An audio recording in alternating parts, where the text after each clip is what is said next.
I slept with a married woman. Years later, I still can't shake it. I didn't mean for it to happen.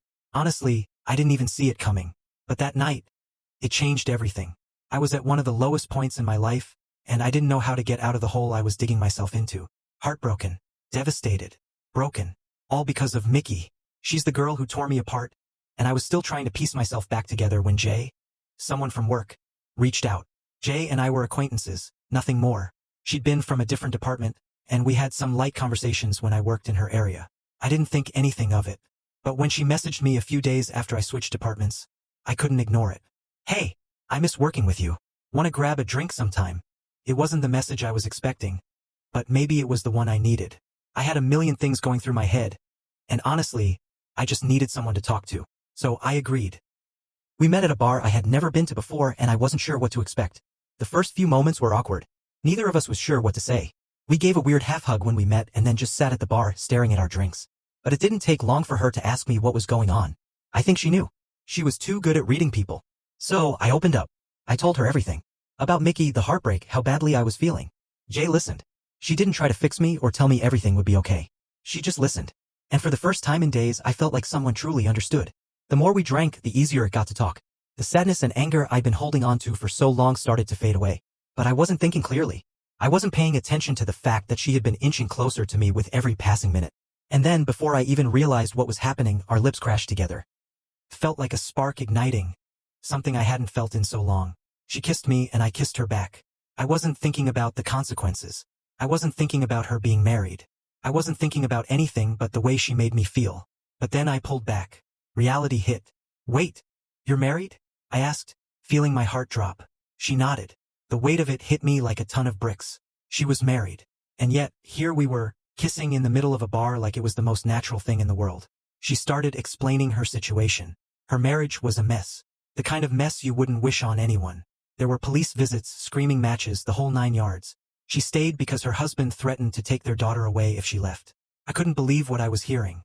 I didn't know how to react. Here I was, drowning in my own heartbreak, and now I was wrapped up in someone else's disaster. She apologized for kissing me, but her actions said otherwise. She leaned in again and we kissed again. That was the moment everything changed. I was dealing with a lot mentally and emotionally, and Jay seemed like the escape. The kind of person who could make everything feel a little lighter, even if it was just for a moment. But looking back, I can't believe how easily I let myself fall into her trap. At first, Jay came across as this woman who was strong but lost. She had this way of showing up like she didn't need anyone but secretly wanted help to get out of the hole she was digging herself into.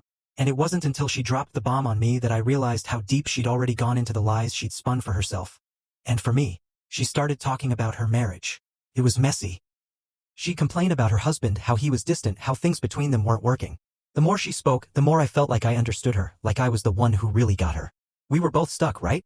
But instead of that making me feel bad for her, it somehow gave me this twisted sense of permission to act on things I knew better than to act on. Then one night, after a couple of drinks, she said it.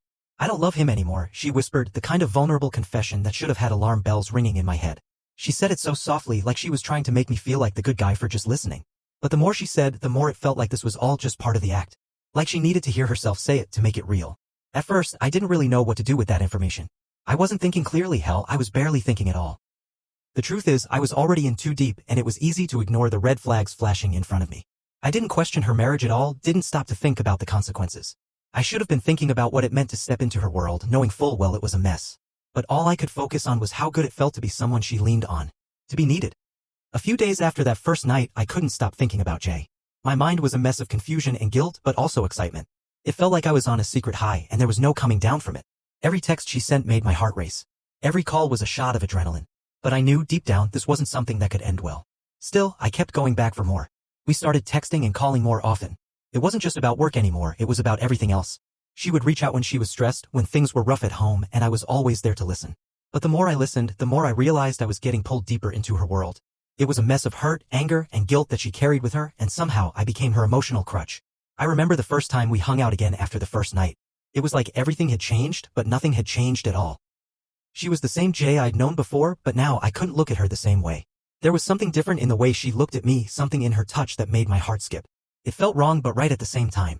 She kept telling me how bad things were with her husband, how miserable she was, how she didn't want to be with him anymore but couldn't leave because of their daughter. She kept making it seem like she was stuck, like there was no way out. And then after a couple of drinks one night, she kissed me again. It wasn't like the first time, this time it was different. There was more urgency in it, more need. I didn't stop her.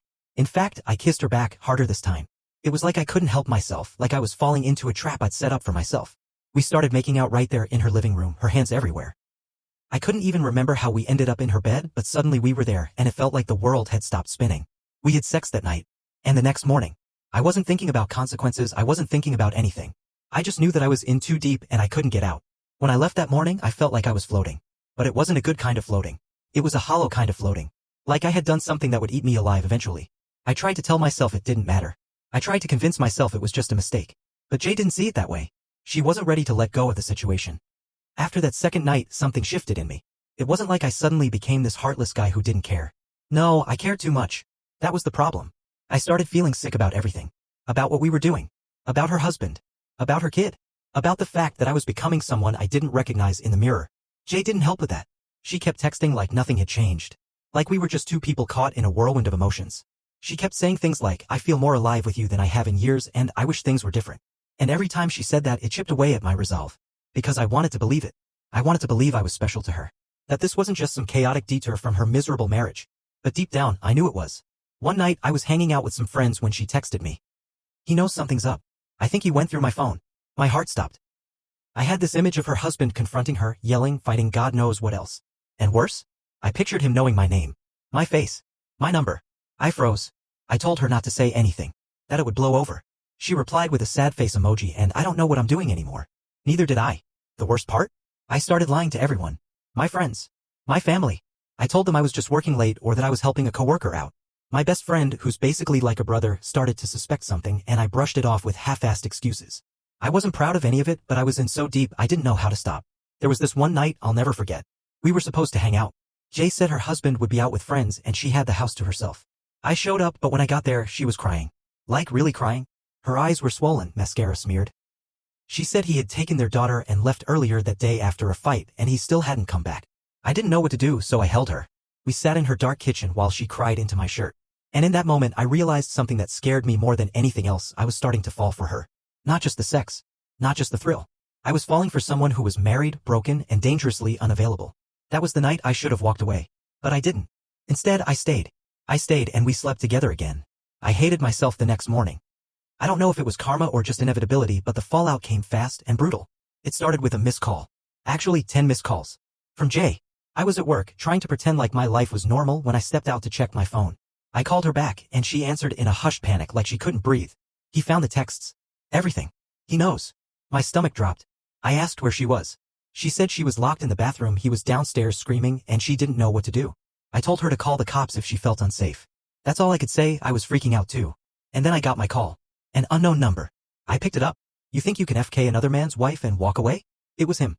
His voice was cold, controlled. That made it scarier. He told me he had everything, screenshots, messages, times, even a video from their door camera of me entering their house one night. He called me a homewrecker. A piece of sh*t. Said he'd ruin my life. I didn't even know what to say.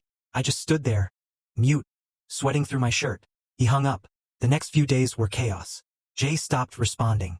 I don't know if he took her phone or if she just shut down. But I was ghosted. Hard.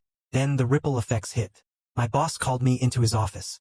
Apparently, someone sent an anonymous tip that I'd been engaging in unprofessional behavior with a married woman at work.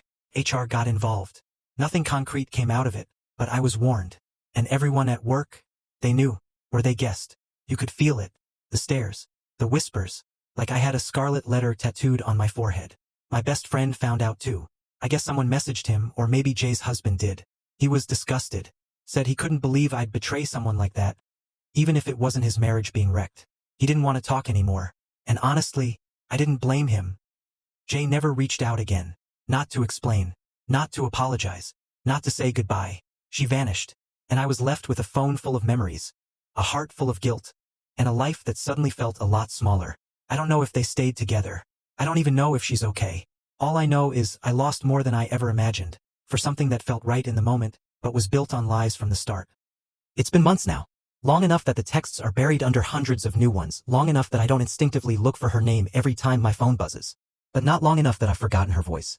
Or the way she looked at me like I was the escape, the answer, the dream she wasn't supposed to chase. I've tried dating since. I won't lie and say it's been easy. Every time I start getting close to someone, I freeze up.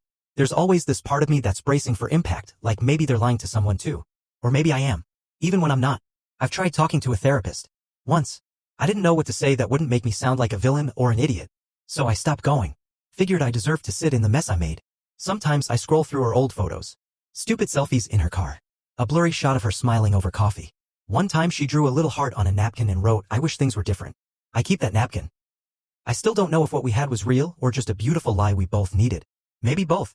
Maybe that's the worst part, knowing we felt something honest inside something so messed up. Would I do it again? That's the question that haunts me. Part of me says no. The part that lost friends, peace, and any sense of moral high ground. The part that can't look someone's husband in the eye without feeling like a fraud. But then there's the other part, the one that remembers what it felt like to be wanted like that. To have someone see me fully and choose me anyway. I don't know if I regret it or miss it more. Maybe it's both. All I know is it changed me. And I don't think I'll ever be the same.